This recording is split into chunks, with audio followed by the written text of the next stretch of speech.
Episode 13. The Pact. The sun disappeared as Crowe found a rocky overhang. Good enough. Mira gathered fallen branches, while Crowe unpacked his satchel. His fingers brushed against the gold relic taken from the cathedral. Curiosity won. He held it in his palm. The familiar pressure settled behind his eyes. Not painful, comfortable. The relic answered with understanding. Two names surfaced from somewhere beyond memory. Arch-Seraph, Arch-Demon. Crowe frowned. He had never heard of either. Yet somehow, he knew they were real. Power pulsed through him, different than before. His magic no longer felt like a puddle. It felt like a well, deeper, stronger. He wasn't sure why. Only that casting no longer felt as exhausting as it once had. The feeling faded. The relic grew still. Divine spells, Crowe muttered. He tucked it away and turned toward the dry branches. He struck flint against steel. Once, twice, again. Nothing. Mira watched.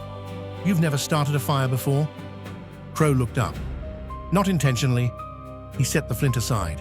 One small gesture, a whispered word. A tiny spark drifted from his fingertips. The kindling caught. Flames slowly grew. Mira smiled. "Show off," Crowe shrugged. It was faster. The raven watched from a twisted pine branch. The little camp settled into silence. Crowe shared his rations and water.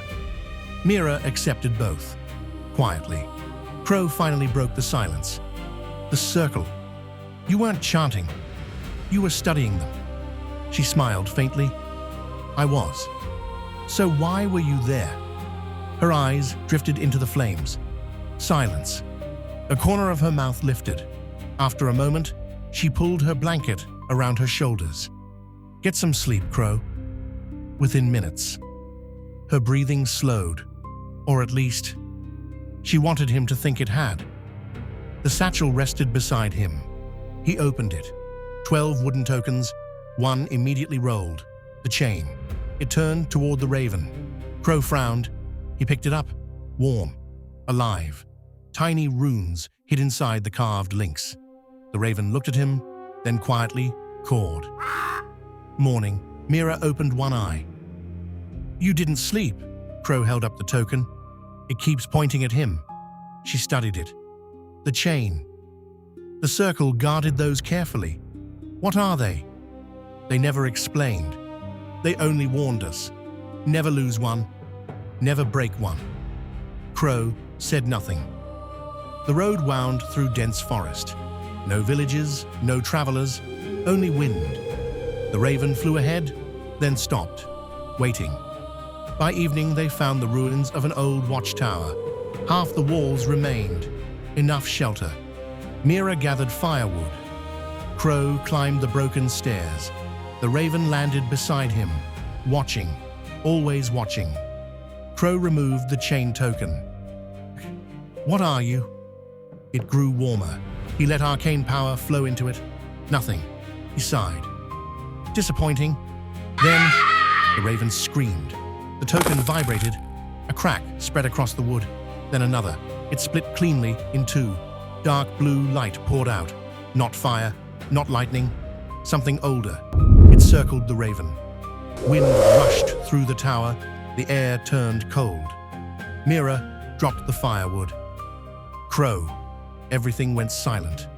Where the raven had perched, something else stood. Small, black wings, tiny horns, a pointed tail, bright yellow eyes.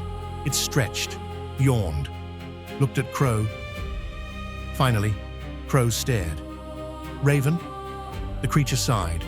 "I was beginning to think you'd never figure it out." "You can talk?" It looked offended. "Of course." Mira blinked. "That's an imp." The creature bowed. Very observant. Crowe pointed. "I had a raven." The imp grinned. "Now you have me." Crowe slowly sat down. "I have so many questions." The imp smiled. "I'm sure you do." The fire burned lower. The imp sat down on a fallen beam, smiling, watching, waiting. inside Crowe's satchel. The remaining 11 tokens shifted, one by one, toward the same direction, and somewhere, far beyond the forest, far beyond the realm, a single eye opened,